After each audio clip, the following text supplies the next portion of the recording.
Utah at Arizona. Arizona's favored by 1. They won by a lot. Was that 24 that they won by? 42-18. Noah Fafita looked awesome.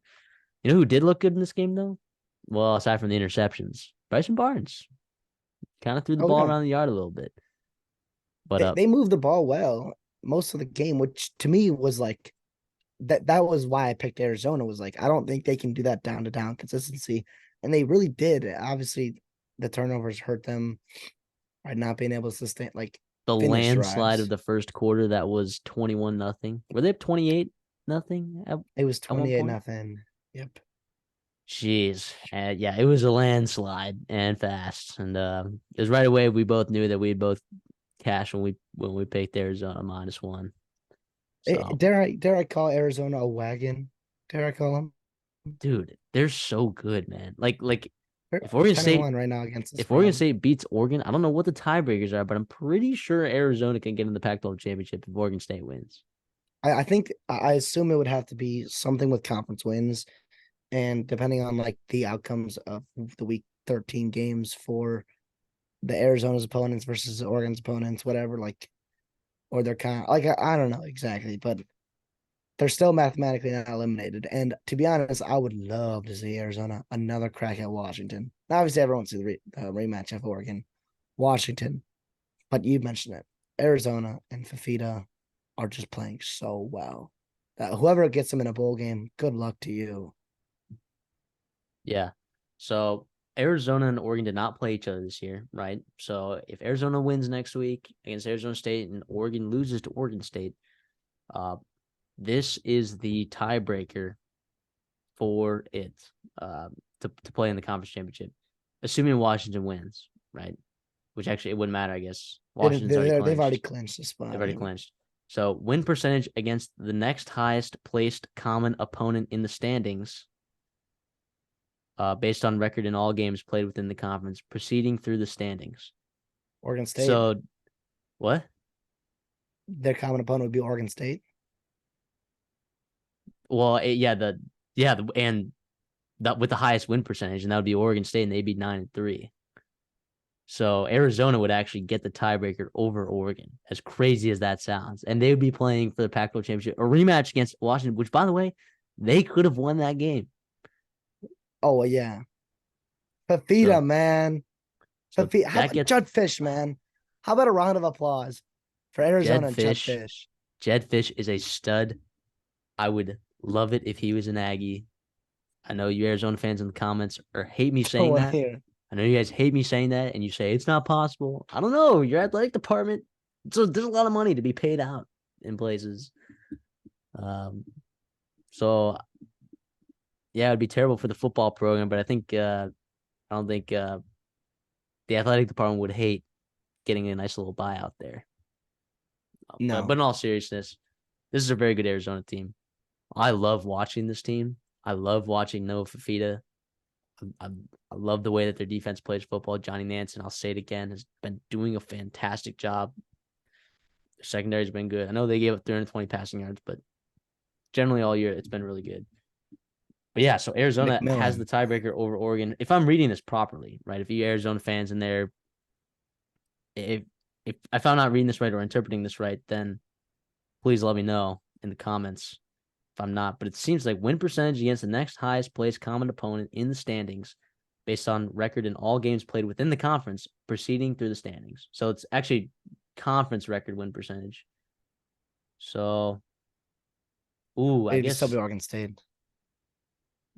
yeah, but if USC win, oh, yeah, it would be Oregon State. Yeah, you're right. You're right. Yeah.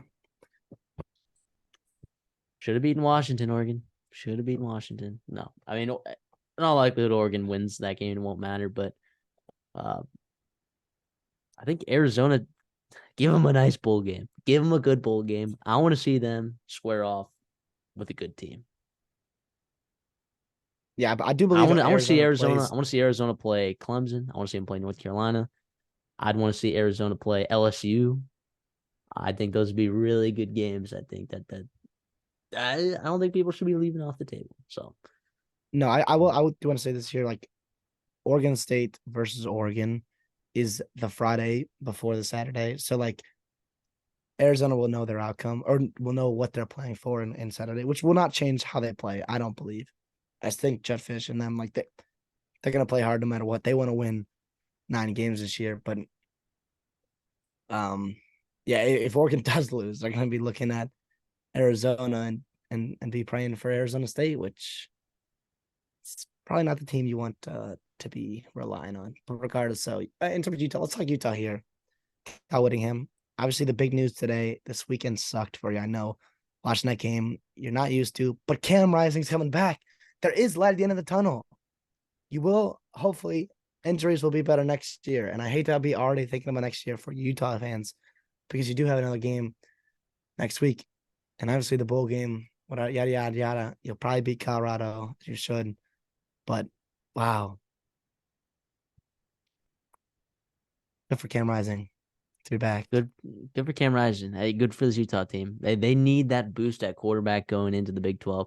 Even though Bryson Barnes has played half decent the last couple of games, Cam Rising is a different level though. He's an absolute. I'm not a game breaker, but he is a good college quarterback.